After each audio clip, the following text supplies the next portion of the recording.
أعوذ بالله من الشيطان الرجيم. بسم الله الرحمن الرحيم. الحمد لله رب العالمين. الرحمن الرحيم. مالك يوم الدين. إياك نعبد وإياك نستعين. اهدنا الصراط المستقيم. صراط الذين أنعمت عليهم غير المغضوب عليهم ولا الضالين.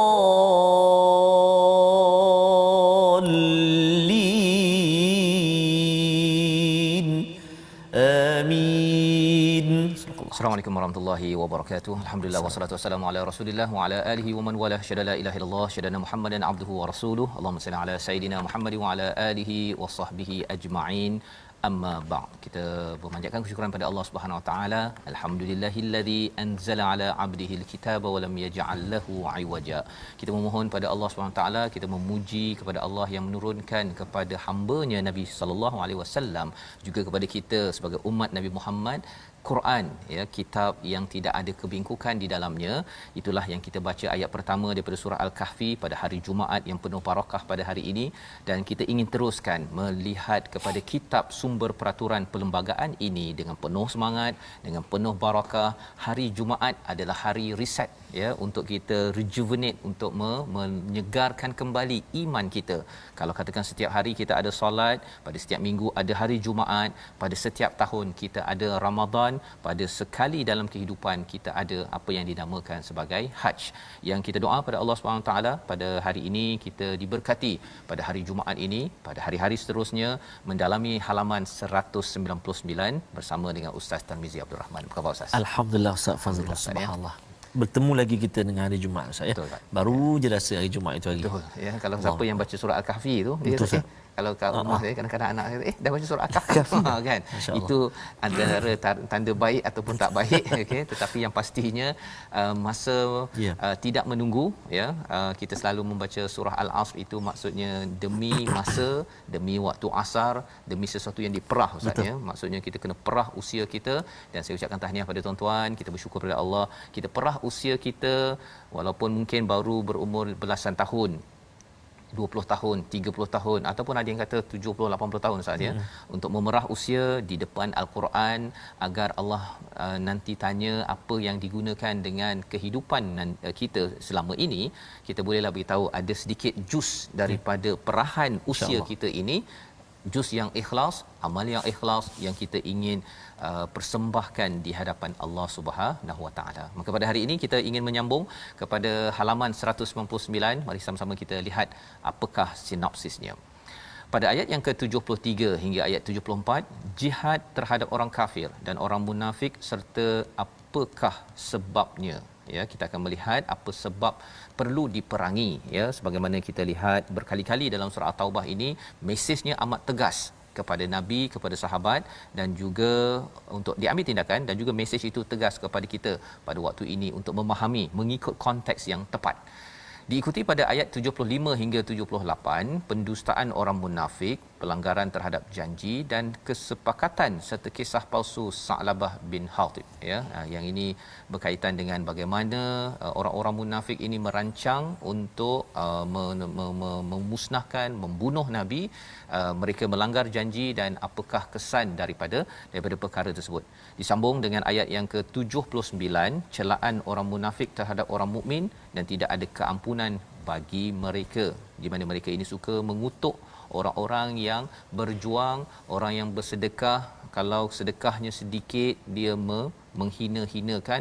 Itu adalah perkara yang Allah ingin ingatkan kepada kita untuk sama-sama kita belajar pada hari ini. Maka mari kita sama-sama kita baca daripada ayat 73 hingga 76. Tuan-tuan yang berada di online, di Facebook, mungkin boleh share, ya, kalau katakan belum lagi share, belum lagi kongsi, agar kita dapat sama-sama mengambil istifadah ataupun mengambil faedah, manfaat daripada ayat-ayat ini, dan sebarkan Penting untuk disebarkan.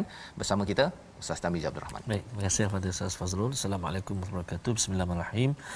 Tuan-tuan dan puan-puan sahabat Al-Quran yang dikasihi oleh Allah SWT sekalian, yang sedang bersiap-siap barangkali ingin menunaikan solat, saya kita pun akan terus mudah-mudahan Allah SWT permudahkan. InsyaAllah kita nak menyambung halaman hari ini 169.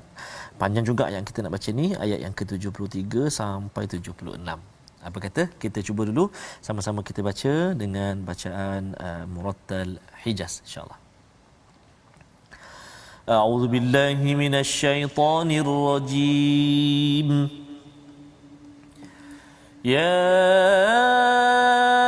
ayyuhan nabiyyu jahidil kuffara wal munafiqina waghluz 'alaihim wa ma'wahum jahannam wa bi'sal masir.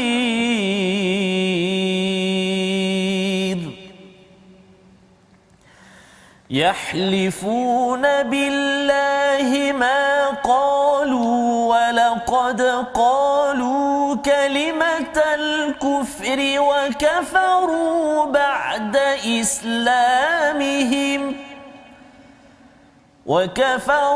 بعد إسلامهم وهموا بما لم ينالوا وما نقموا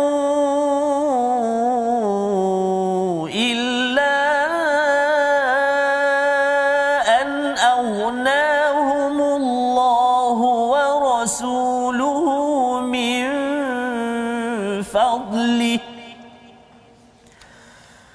فإن يتوبوا يك خيرا لهم وإن يتولوا يعذبهم الله عذابا أليما في الدنيا والآخرة وما لهم في الأرض من ولي ولا نصير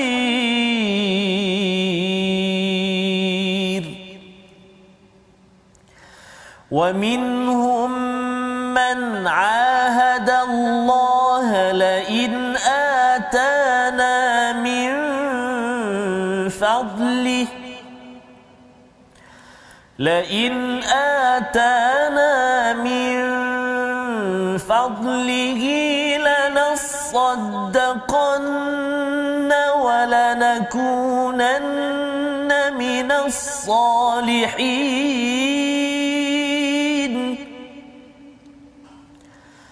فلما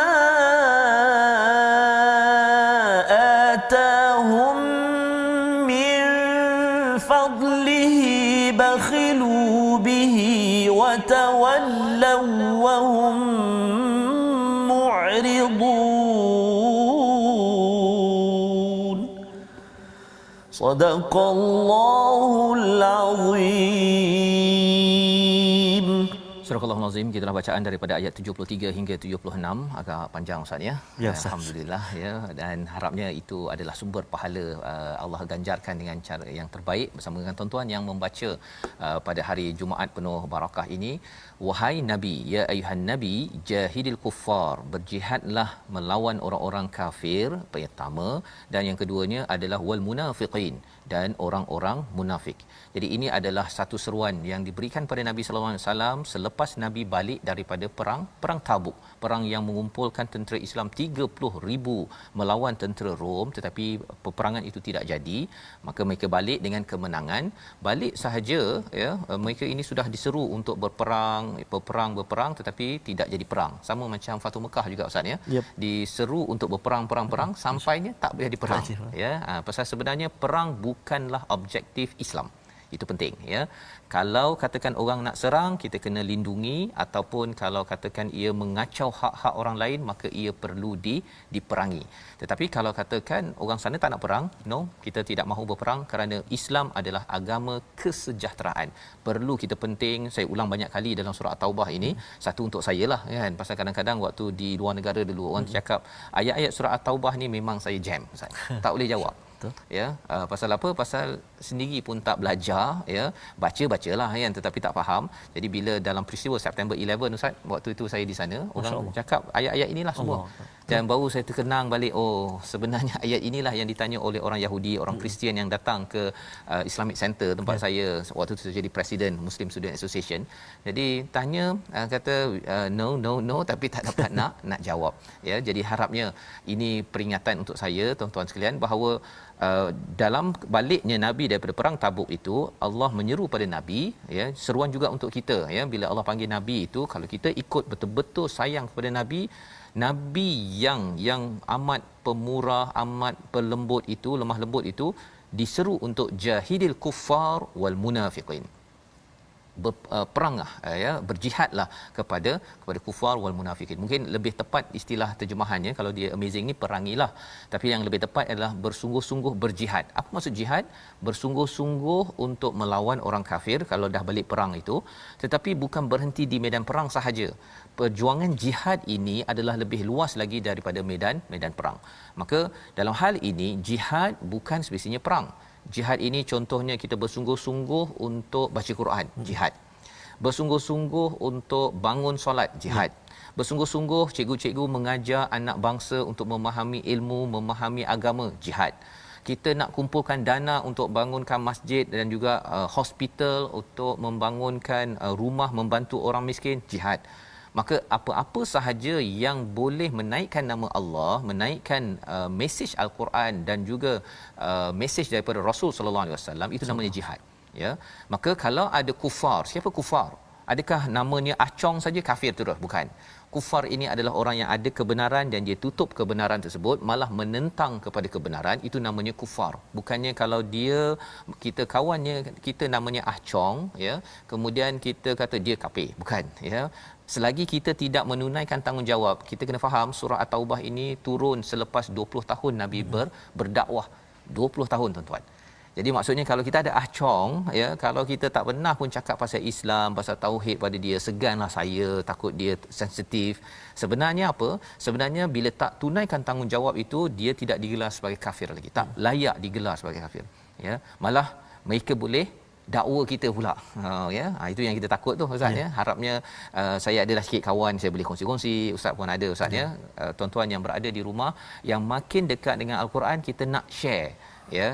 Satu share dekat Facebook dengan orang yang beragama Islam, tapi mesej-mesej yang ada kita nak berkongsi dengan bukan Islam agar mereka sedar kebenaran yang ada.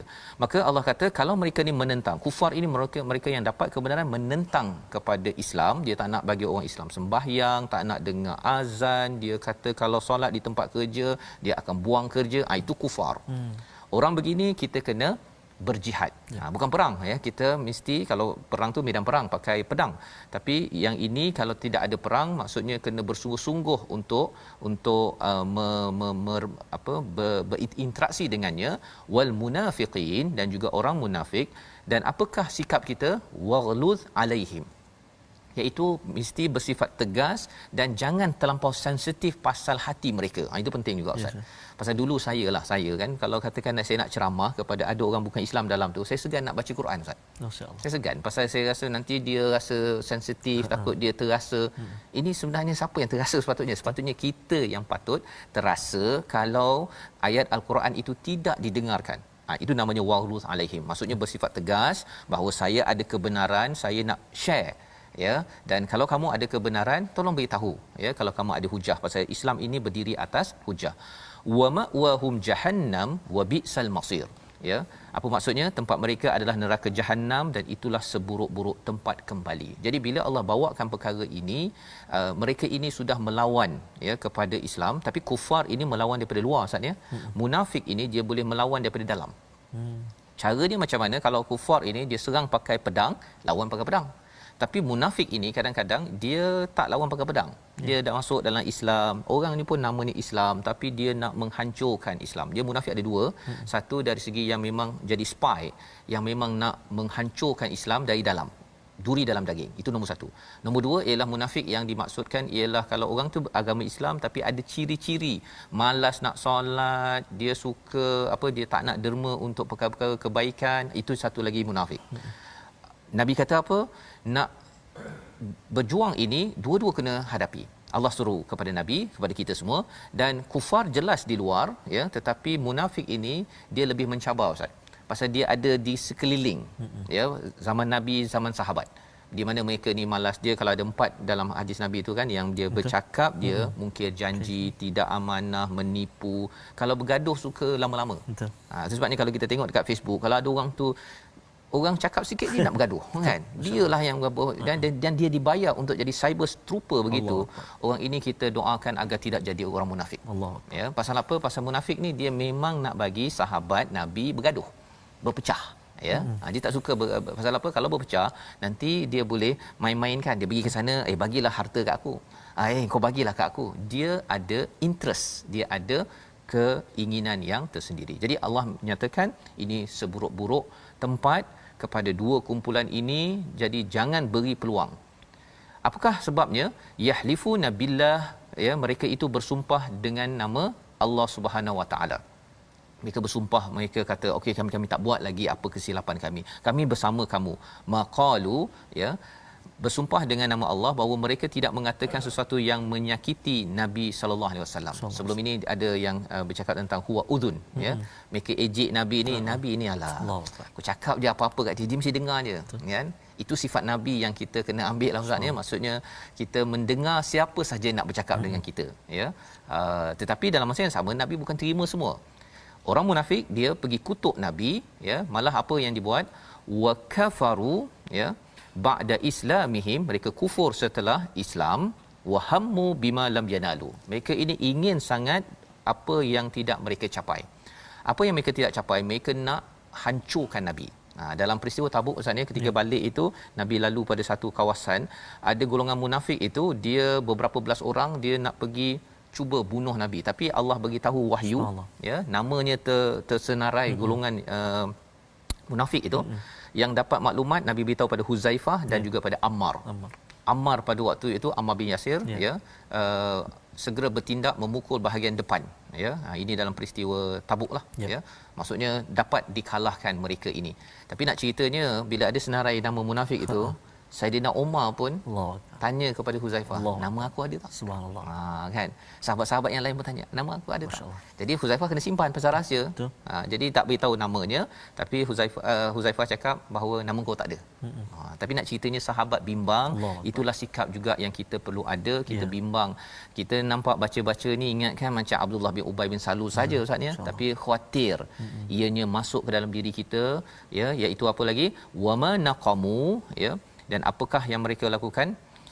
Sesungguhnya mereka telah mengucapkan perkataan kekafiran dan mereka tidak mencela Allah dan Rasul. Sekiranya Allah dan Rasul telah melimpahkan kurniaannya kepada mereka, maka jika mereka bertaubat, itu adalah lebih baik. Jadi Allah menyatakan mereka itu dendam, padahal Allah telah aghnahumullah wa rasuluhu min fadlih. Allah dah bagi dah hidayah pada mereka.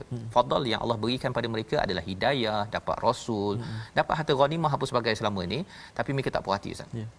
Tetap mereka nak intiqam, iaitu mereka masih lagi nak berdendam.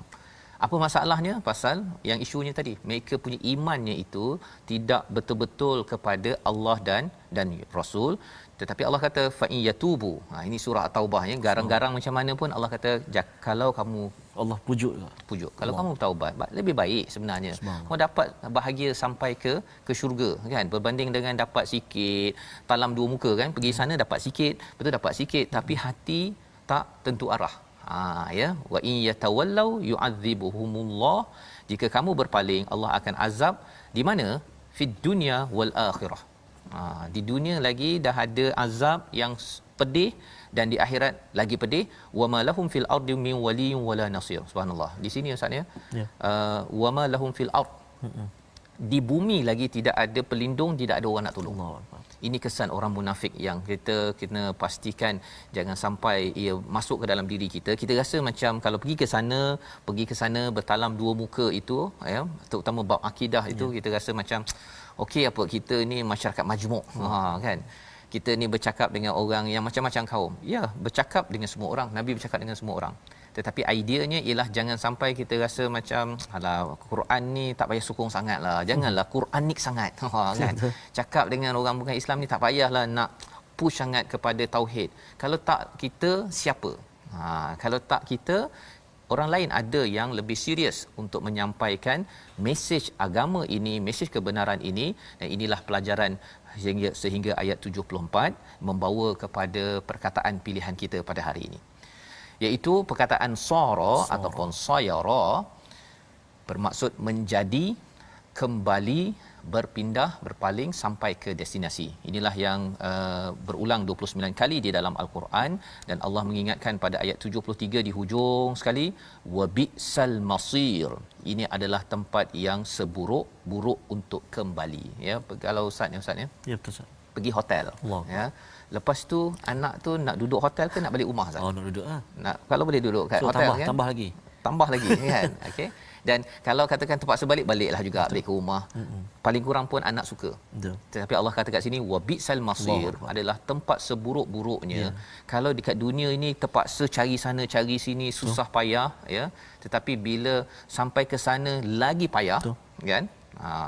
Itu adalah perkara yang sebenarnya kalau ikut logik akal orang tak nak. Tetapi orang munafik bila dia tidak nampak kebenaran hakikat ini, maka dia memilih ini Ustaz. Dia rasakan bahawa daripada saya bersusah dekat sini, baik saya susah kat sana kot.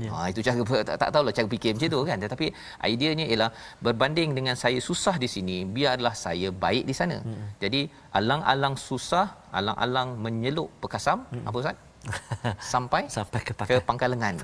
Tak tahulah ada ke masuk kan. Pasal nak ceritanya alang-alang buat baik ini, susah sikit, biarlah susah, ya, sampai ke hujung, sampai ke sana terus bahagia untuk terus bersama dengan orang yang beriman. Jadi kita doakan Allah pimpin kita menjadi orang beriman. Kita berehat sebentar, ya, tuan-tuan minum sekejap, ya, dan kita kembali semula My Quran Time, baca faham amal insya-Allah.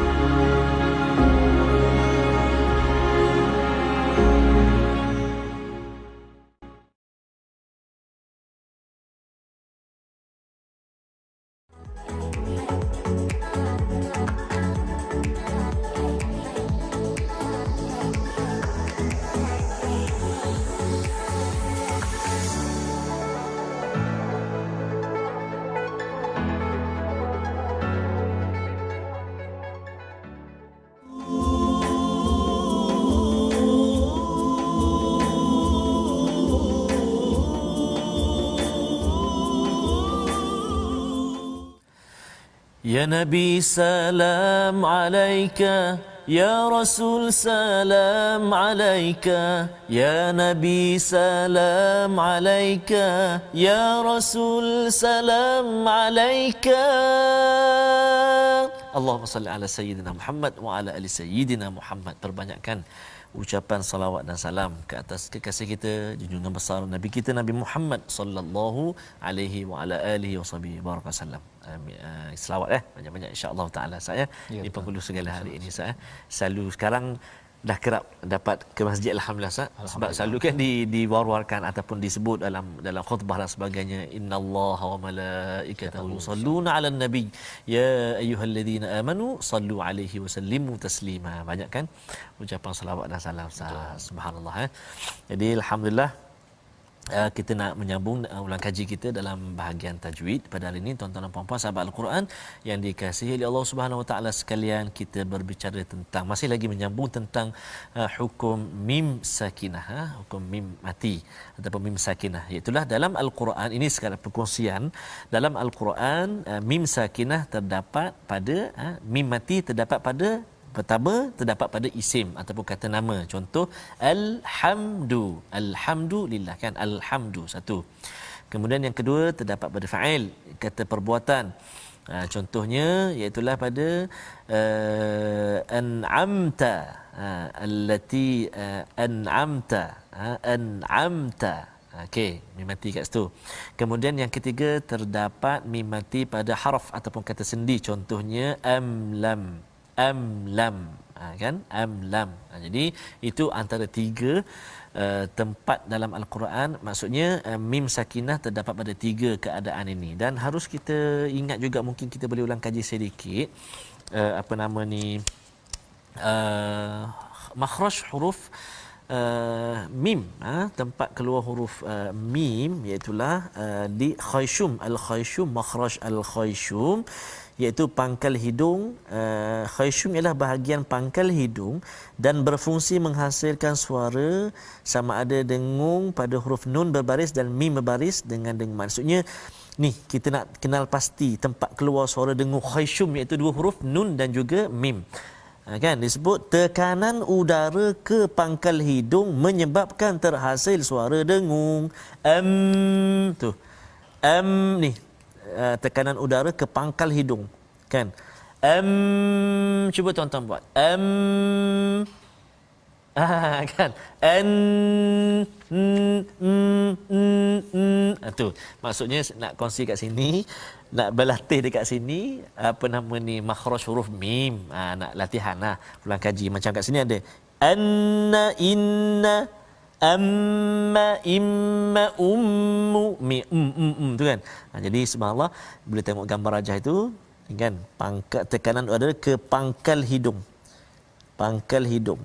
Jadi boleh berlatih kan, hidung kita tu boleh berlatih bunyi mim tu, an,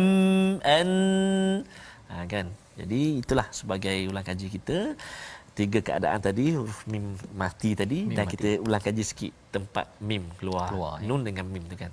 Nah, khayshum. Terima kasih diucapkan Ustaz Tarmizi, ya, mim Ustaz ya, mim hari ini ya, pada hari Jumaat kan. Fahmi. Fazrul Fahmi. Mi ya. Tarmizi. Mi ya. Okey. Sedap makan mi goreng ni. Allahu akbar. Masya-Allah, masya-Allah. Jadi kita teruskan ya, pada ayat sebentar tadi sudah pun kita melihat pada dua ayat kita sudah tadaburkan Ustaz ya. Kita lihat sedikit maklumat info untuk kita fahami konteks ayat ini, untuk kita jadikan sebagai pelajaran bahawa di hujung ayat 74, wama lahum fil ard, di dunia ini sahaja pun ya, pasal orang munafik ni dia suka bab-bab dunia kan. Dia kalau boleh dia nak ada orang yang recommend dia. Betul. Dia kalau boleh dia nak dapat orang yang tolong dia, dapat lebih banyak harta ya, tanpa mengikut jalan yang izinkan. Maka Allah kata wamalahum fil ard, di dunia lagi mereka dah tak dapat dah, orang kecam mereka. Mengapa? Kerana talam 2 3 4 5 muka yang ada pada mereka. Wa minhum, ya, salah seorang daripada, ada satu peristiwa ya, iaitu Tha'labah bin Hatib ya, iaitu orang yang munafik ini. Dia kata apa? Dia berjanji pada Allah. Dia kata dia akan berjuang betul-betul ni. La in atana, jika Allah bagilah saya ni macam-macam harta kekurniaan ini, ada dua perkara yang dia nak buat. Lanasaddaqanna, ya, aku akan benar-benar akan bersedekah membenarkan keimanan perjuangan, walanakunanna minas salihin, aku akan buat baik. Dia kalau kata apa istilahnya, la in atana, dia kalau ni dalam hidup kita ini banyak sifat orang munafik sebenarnya. Nauzubillah min dzalik. Iaitu apa? Kalau saya ada duit banyak, nanti saya nak baca Quran. Kan. Kalau sekarang ni sibuk Ustaz, kan. Kalau dia ada dah semua dah okey, nanti saya baca Quran. Kalau ini sebenarnya adalah perkataan yang Allah bongkar, ini sifat orang munafik. Ya. Yang kita harapkan kita tak jadi begitu. Falamma atahum, ya, iaitu apabila dia telah berikan kepada mereka min fadlih, daripada kurniaannya, harta, pangkat, apa sebagainya. Yang pertama, bakhilu, mereka kedekut. Tadi kata nak berderma kan, kata nak bersedekah, dia akan kedekut ya, untuk berinfak dan menyambungkan silaturahim. Dan yang keduanya, watawallau wahum mu'ridun, iaitu mereka ini berpaling daripada Allah. Awalnya nak kata jadi orang soleh, nak buat amal apa sebagainya, tapi ialah manis di mulut saja Ustaz. Dia bukan nak buat betul-betul yang datang daripada hati. Kesan daripada perkara ini apa? Jom kita baca daripada ayat 77. Tadi Ustaz baca sampai 76. So kita sambung 77 hingga 79. Silakan Ustaz. Baik, terima kasih Ustaz. Tuan-tuan dan puan-puan sahabat Al-Quran yang dikasihi Allah SWT sekalian. Tadi kita baca Hijaz. Kita nak sama-sama tuan-tuan dan puan-puan hari ini hari Jumaat, penghulu segala hari. Doakan anak-anak kita yang menduduki periksa SPM dan sebagainya. Apa nama ni, bukan barangkali ada cucu-cucu yang duduki peperiksaan, dan doakan juga mudah-mudahan Allah berkati kita dalam Rajab ini, apa nama ni, dan juga bulan Syaban nanti, dan Allah sampaikan kita ke bulan Ramadan al-Mubarak insya-Allah. Jom kita baca dengan tadi Hijaz, kita cuba jiarkah pula sah. Boleh insya-Allah. Insya-Allah. A'udzu billahi minasyaitonir rajim. Ayat 77 sehingga 79 saya. فأعقبهم نفاقا في قلوبهم إلى يوم يلقونه بما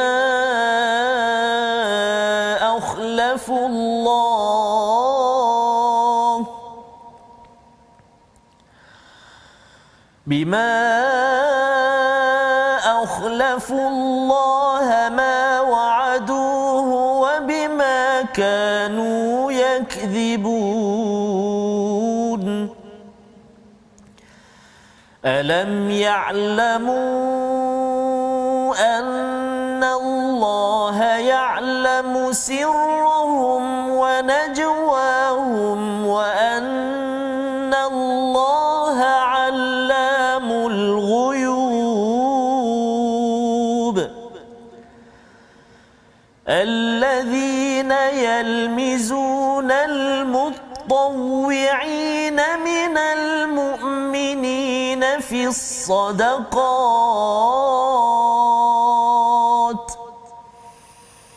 الذين يلمزون المطوعين من المؤمنين في الصدقات والذين لا يجدون إلا جهدهم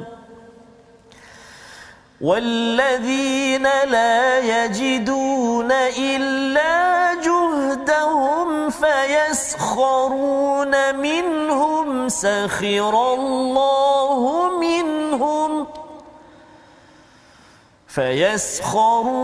منهم سخر الله منهم ولهم عذاب أليم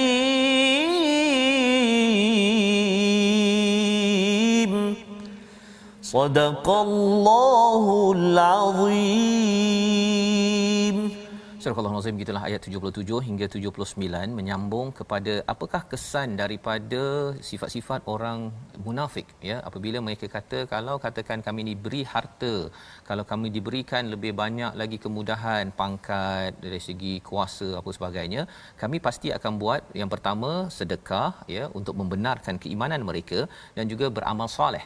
Walanakunanna minas solihin, bukan sekadar beramal soleh tetapi jadi orang yang soleh, maksudnya buat segala kebaikan. Tetapi apabila datang perkara tersebut, dah diberikan harta, diberikan kemudahan, ustaz, ya, dia jadi tiga perkara: bakhilu wa tawallau dan mu'ridun. Ya, iaitu yang pertama, mereka bakhil, mereka kedekut. Dia kira-kira dulu, tak naklah saya pergi derma, nanti habis pula harta saya. Yang pertama. Yang kedua ialah wa tawallau, iaitu mereka berpaling, mereka tidak mahu ikut seruan ataupun arahan daripada nabi ataupun arahan daripada Allah SWT. Dan yang ketiga, mu'ridun, ini maksudnya mereka jadi orang yang acuh tak acuh dengan apa yang Allah perintahkan, dan malah mereka ini menentang kepada agama Allah. Jadi ini adalah langkah-langkah bagaimana seorang yang Islam pun boleh menentang Islam, Ustaz. Betul. Langkah pertama, kedekut. Masya-Allah. Kedekut. Mengapa dia kedekut? Pasal dia punya fokusnya adalah harta. Kalau saya dapat duit, saya dapat banyak komisen, saya dapat banyak, okey, saya akan tolong, kan. Kalau tak dapat, bye bye. Kan? Jadi dia bakhil dengan masa yang ada, dengan potensi yang ada, dan malah bila dah dapat tu dia tidak mahu berikan, dan itu menyebabkan akhirnya dia akan berpaling. Pasal orang yang bakhil, dia bila dah bakhil, ustaz, ya, dia tengok pada tempat yang ada bahagian dia saja. Tak ada, no way, kan. Jadi ini yang kita kena ingatkan bersama, bahawa kita jangan jadi bakhil. Ada, kita cuba bagi yang terbaik dalam perjuangan Islam ini, kerana ia membawa pada berpaling dan akhirnya jadi acuh tak acuh, dan menyebabkan orang itu mungkin menjadi mu'ridun, yang menentang agama Allah SWT. Maka daripada tiga perkara ini Allah kata apa? Fa'aqabahum nifaqan fi qulubihim. Kesan daripada tiga perkara itu tuan-tuan sekalian, dia menyebabkan apa? Dia menjadikan nifaq ini masuk ke dalam hati mereka. Macam ini hati, nifaq tu ikut pada hati itu. Ya, maksudnya ialah sifat munafik itu akan diikuti ataupun mengikut kepada orang yang buat perkara tersebut. Allah memberi penerangan ini agar kita kalau nak tahu macam mana tiba-tiba orang tu boleh jadi munafik, pasal awalnya itu fokusnya dah lari. Lari hanya kepada dapat untuk diri sendiri, untuk kesenangan diri, susah sikit dia tak nak. Ya, dan akhirnya dia menyebabkan bakhil, berpaling dan juga menentang agama Allah. Jadi ayat 77, apabila maka Allah menanamkan kemunafikan dalam hati mereka sehingga pada waktu mereka menemuinya, kerana mereka telah mengingkari janji yang telah mereka ikrarkan kepadanya dan juga kerana mereka selalu berdusta. Apa janji mereka? Janji kalau saya dapat banyak duit nanti saya nak derma. Kalau saya senang nanti saya nak berbuat amal soleh. Nanti saya dah pencen nanti saya nak buat ini. Dia nanti itu tidak menyebabkan, kalau tidak ditunaikan janji itu, boleh kalau katakan sibuk sangat nanti kan, tetapi kalau katakan dah sampai waktu itu pun tak buat juga, itu ada tanda-tanda yang bahaya Ustaz ya. Yang pertama apa? Kerana mereka menyalahi kepada janji, dan keduanya kerana dalam hati menyatakan tak penting kot kan, solat awal waktu ataupun baca Quran ataupun nak derma, alah dah. Dulu saya dah penat dah berjuang contohnya, sekarang saya bagi pada orang muda contohnya. Perkataan-perkataan itu kita kena jaga, khuatir ia adalah tanda mendustakan kepada janji yang telah dilaksanakan. Allah kata apa pada ayat 78? Tidakkah mereka mengetahui bahawa Allah mengetahui sirrahum wa najwahum? Allah mengetahui rahsia dan juga najwa. Najwa Ustaz, nama najwa dia kan. Najwa maksud asalnya ialah perbicaraan rahsia, mesyuarat rahsia. Ada najwa yang dibenarkan untuk membuat kebaikan. Tapi kalau najwa itu untuk cancel balik, kita dah rancang meeting nak buat A B C baik, nak cancel kan, kita patut menghancurkan. Itu nama najwa yang tidak dibenarkan. Allah kata Allah tahu, wa annallaha allamul ghuyub, Allah tahu segala-gala apa yang di perkara ghaib. Bila Allah tahu ini, nak cerita bahawa kalau orang beriman, dia akan takut bahawa Allah menyaksikan semua perbicaraan dan rahsia-rahsia itu. Dia takut terbongkar. Maksudnya, tapi kalau katakan orang yang tidak beriman sangat, dia kata apa aku kisah. Kan, bongkar-bongkarlah. Tapi kalau kena bongkar dekat Facebook ke dekat dalam surat khabar, kena pakai baju oranye contohnya. Waktu itu malu Ustaz. Ada kawan saya bila dia bukan dia tak salah pun, tapi dia kena kecam saja pun darah tinggi masuk hospital. Allahuakbar. Kan? Apatah lagi kalau katakan Allah bongkar. Allah bongkar, tidak ada siapa yang boleh menghalang daripada pembongkaran tersebut. Dan ini yang kita belajar, alladzina yalmizunal mutawwi'in. Ini kita nak minta baca sekali lagi Ustaz. Tentang ciri orang munafik satu lagi, kita nak elakkan jangan sampai kita buat apa yang ada pada ayat 79 ini. Silakan. Baik, kita nak baca Ustaz. Kita nak baca ayat yang terakhir di halaman ini 19 ini, ayat yang ke-79. Jom kita baca insya-Allah. A'udzubillahi minasyaitonirrajim.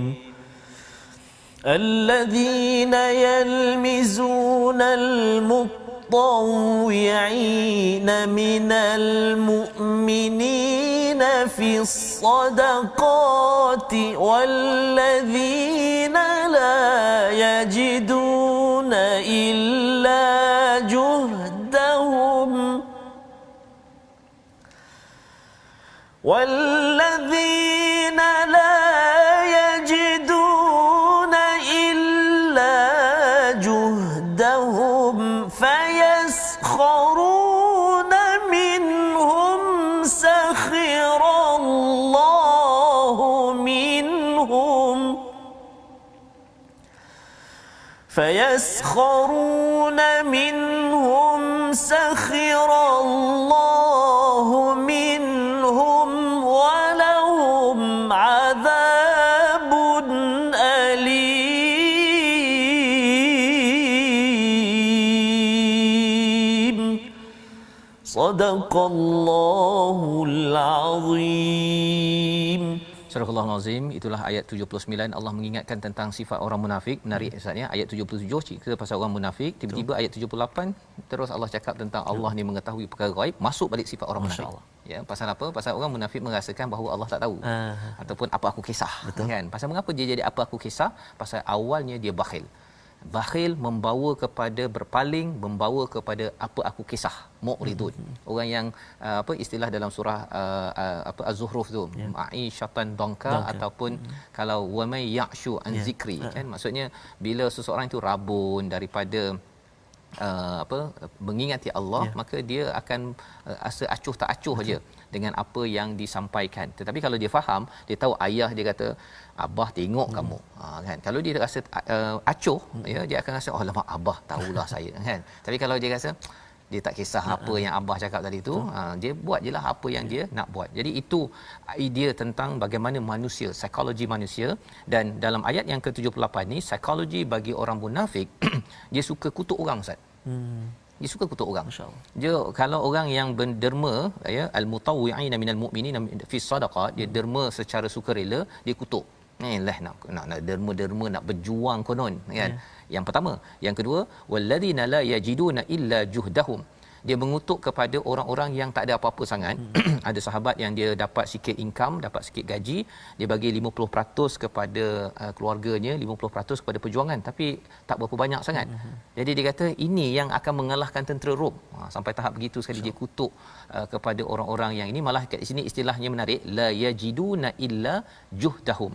Tidak ada kecuali apa yang ada di juhdahum ini, tenaga mereka. Dia tak ada apa-apa, tenaga je yang boleh diberikan. Jadi dikutuk oleh orang munafik ini. Jadi ceritanya ialah kata kita kat masjid misalnya, ada orang dia boleh bagi banyak derma. Ada orang dia tak mampu bagi derma, dia boleh cuci tandas. Betul. Semua itu kalau yang banyak bagi itu sedekah, kalau yang boleh bagi tenaganya itu adalah juhdahum. Dia punya kesungguhannya itu, di antaranya Abu Aqil Al-Arashi pada waktu itulah, ya. Maka jangan kutuk ataupun pandang sebelah mata, alah bersih tandas. Kalau tak ada orang bersih tandas, Ustaz, ya, kalau tak ada orang yang nak pergi susun kerusi, yang pergi mop lantai, kalau tak ada orang yang nak pergi macam-macam, di rumah pun sama juga, ya, semua orang penting. Ya, suami kalau katakan cari nafkah, cari duit, ibu yang uruskan rumah, yang bersihkan pinggan mangkuk adik-beradik apa sebagainya, jangan pandang enteng kepada orang lain yang buat baik. Ya, kerana apa? Bila kita dah mula pandang ringan dan malah kita kutuk pula, lah basuh pinggan je pun, kan. Khawatir nanti termasuk perkataan yalmizun. Dan apa yang mereka buat, istilahnya fayaskhuruna minhum, mereka memperli, maka Allah akan perli balik, Allah akan hina balik mereka. Walahum adzabun alim, ada azab yang sengsara kepada orang-orang yang suka perli, yang suka kutuk ini. Kita kena ajar dalam rumah. Adik buat, dia mungkin angkat baju selai je, Ustaz. Selai. Yang abang ni angkat satu bakul, kan, dia akan cakap pada adiknya, alah kau selai je pun. Jangan dikutuk, ya, tetapi diucapkan terima kasih, kerana khawatir benda-benda ini kecil-kecil ni, Ustaz, dia membina rasa nifaq. Betul. Rasa diri bagus, dan akhirnya merosakkan sebuah keluarga. Membawa pada resolusi kita pada hari ini. Yang pertama, kita lihat resolusi kita bertegas dengan orang yang kufur, memusuhi Islam. Yang kedua, jangan menghina dan mencela agama Allah dalam apa jua aspek, kerana ia menghalang hidayah. Dan yang ketiga, berinfak dan beramal dengan apa yang ada. Jangan nanti lebih banyak baru beramal, yang dinyatakan oleh orang munafik pada ayat 75. Kita berdoa, Ustaz. أعوذ بالله من الشيطان الرجيم بسم الله الرحمن الرحيم الحمد لله رب العالمين والصلاة والسلام على رسول الله الأمين سيدنا محمد وعلى آله وصحبه أجمعين اللهم صل على سيدنا محمد وعلى آل سيدنا محمد اللهم ارحمنا بالقرآن واجعله لنا إماما ونورا وهدى ورحمة اللهم ذكرنا منه ما نسينا وعلمنا منه ما جهلنا وارزقنا تلاوته آناء الليل وأطراف النهار واجعله لنا حجة يا رب العالمين اللهم اغفر لنا ذنوبنا ولوالدينا وارحمهم كما ربونا صغارا ولجميع المسلمين والمسلمات والمؤمنين والمؤمنات برحمتك يا أرحم الراحمين وصلى الله على سيدنا محمد وعلى آله وصحبه وبارك وسلم والحمد لله رب العالمين تقبل الله منكم. Minna wa minkum taqabbal ya karim. Moga-moga Allah mengabulkan doa kita, kita menjadi orang yang tidak bakhil dalam kehidupan kita. Inilah yang kita ingin gerakkan dalam tabung gerakan Al-Quran ya. Setiap hari kita tidak bakhil Ustaz ya. Kita menderma. Kalau tuan-tuan tidak ada tempat lain, tabung gerakan Al-Quran tuan-tuan sampaikan. Kita ingin banyakkan lagi kesedaran Al-Quran ini untuk sama-sama kita ini tidak bakhil, tidak berpaling dan tidak menjadi acuh tak acuh, alah semalam saya dah derma, hari ni tak payah kan. Bukan itu, kerana khawatir ia akan menyebabkan perasaan nifaq itu mula masuk ke dalam diri kita. Kita bertemu kembali dalam jam 5 petang, 10 malam, 6 pagi. Rancangan ini dibawakan oleh Mofas, mendoakan tuan-tuan terus memberi untuk kita menjauhkan sifat nifaq, berjuang hingga ke syurga. My Quran Time, baca faham amal insya-Allah.